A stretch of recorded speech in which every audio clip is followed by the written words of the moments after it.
My name is Quincy Gutierrez, and today I am here to tell you about digital citizenship. Now, I know that you all know that it's important to be a good person, to have good manners, to be polite, to be nice to people in your day-to-day life. But what if I told you that it's more than that? That you need to be as nice as you are in person online. Now, maybe somebody has told you about this before, or maybe it's your first time hearing about it.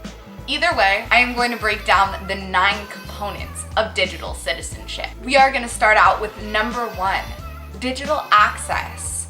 As a society that is so focused on digital technology, life really wouldn't be fair if everyone didn't have that same access. But unfortunately, that is the case. Digital exclusion makes it difficult for our society to grow as a whole. Just like we have equal rights in the world we live in, we need equal rights on the web. We need everybody to have equal access. And if you are someone that has that access, then you need to help other people gain that access to be a productive member of this internet society. Stanford wrote a great article about how technology can close achievement gaps and improve learning. So if you guys want to take out your QR scanners, I'm going to put a code right here that you can scan to get access to this article. The second thing we're going to talk about is digital commerce. Now, how many of you have an iTunes account? Yeah, a lot of us. So that's digital commerce.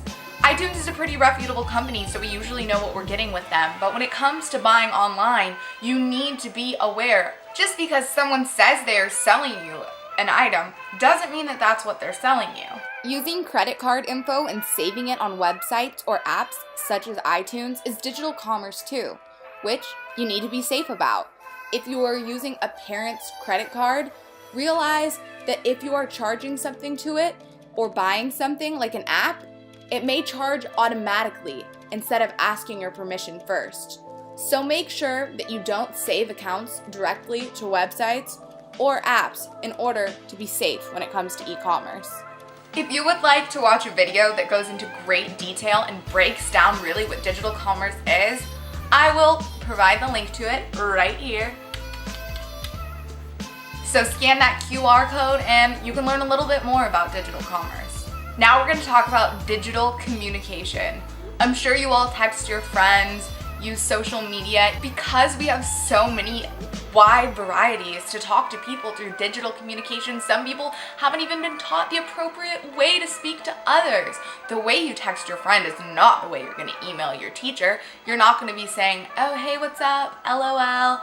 And the way you're going to talk to your parents is going to be different than the way you talk to your teachers. There's so many different communication styles that we have, and it's important to be able to separate and choose when and where the appropriate lingo would be.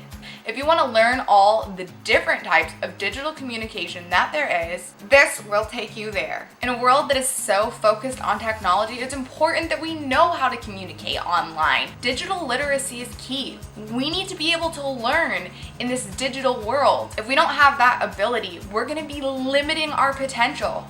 So how? How are we going to learn how to be literate in the digital world? Well, there is this website. It's dedicated entirely to digital literacy. And if you scan this code, it'll take you there and you can learn about why digital literacy is so important in our world today and how you can improve your skills yourself about becoming more digitally literate. Now, I'm sure all of your parents have told you to mind your P's and Q's, to have good manners, to essentially have good etiquette. But what about digital etiquette?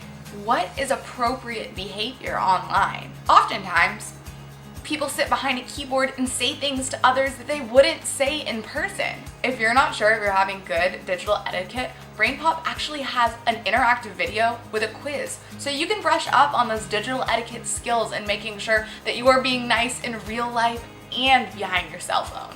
I'm almost certain that if you were asked if you would break the law, you would say no. But what you might not know is that there are ways you could be breaking the law online. It's called a digital law. Just like in everyday life, there's a set of laws that we need to abide by downloading videos, illegally not paying any money, downloading music. Your friends may think it's cool that they can get music and videos for free, but that's actually breaking the law. Unfortunately, a lot of people break the digital law and don't even know it. Today.com wrote a great article about how you break digital law and what to do about it. If you want to make sure that you are not breaking the law online, I suggest you scan this QR code and read up a little bit to make sure that you are being a law-abiding citizen on the net. Just like the basic rights that you have as a human being living in this world, you have basic rights online, which means that you have a right to privacy and a right to free speech. But with these rights comes responsibilities. It is important to behave in an appropriate manner. But not everybody knows these rights and responsibilities. Are you a good digital citizen? That is literally the name of the website that I'm going to direct you to. That'll let you know your rights and responsibilities as a digital citizen. Eat well, drink water, go play outside. Those are things that people usually associate with being healthy. But did you know that there was digital health and wellness? Yes, there are unhealthy parts of this online world. Staring at a screen too long, being hunched over at a computer. These are all things that can impact your health and wellness as a digital citizen. If you would like to know why you should care about it and how much this truly could affect your life if you neglect it, scan this QR code. It's going to take you to the place that is going to explain all of that. And last, but certainly not least, is digital security. There are bad people in the world that you have come across that have bad intentions. And unfortunately, it's no different on the online world. There are people that do not have your best intention at heart, and that is why you need to protect your personal information.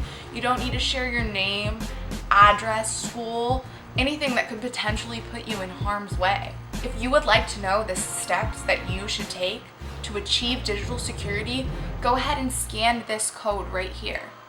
Yep, that one.